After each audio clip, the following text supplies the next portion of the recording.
ចូលជំទាវចាអង្គញាសូមជួបតែសេចក្តីសុខសេចក្តីចម្រើននេះខ្ញុំបន្ត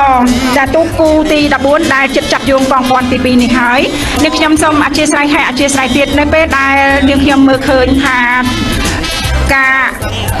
ចាញ់ឈ្នះឬក៏មានការឆ្លោះឆ្លួយទៅលើគូយ៉ាងប្រកួតយ៉ាងណានោះនាងខ្ញុំនឹងធ្វើការកែសម្តម្រូវក្រោយពេលដែលមើលឃើញនៅផ្លាកចាកន្ទុយលេខផ្លាកកន្ទុយទូចាបានច្បាស់លាស់ចាត្រឹមត្រូវខ្សែទៅខាងក្នុងដេកអន្ទង់សសែនជ័យខេត្តកញ្ចេះបណ្ដាជាមួយនឹងតារាតាមាសចាតាមាសសែនជ័យចាតាមាសសែនជ័យឃើញថាខ្សែទៅខាងក្នុងមុននេះហាក់ដូចជាបងចាញ់តែឥឡូវខ្សែទៅដល់ដង្ការលបឿនហើយចាយ៉ាងមិនដែរចាំមើលក្នុងគាត់បានក្នុងខាងក្រៅក្នុង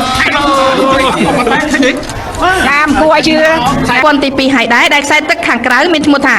ដេជះអន្លង់សសែនជ័យដែលចេញមកពីខេត្តកញ្ចេះពាក្យស្លាកលេខ027ចំណែកខ្សែទឹកខាងក្នុងមានឈ្មោះថាព្រិចរាំង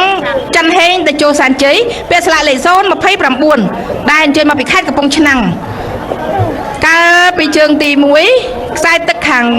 ងក្នុងដែលជាអន្លង់សសែនជ័យចេញមកពីខេត្តកញ្ចេះគាត់ទទួលបានជ័យជំនះឥឡូវ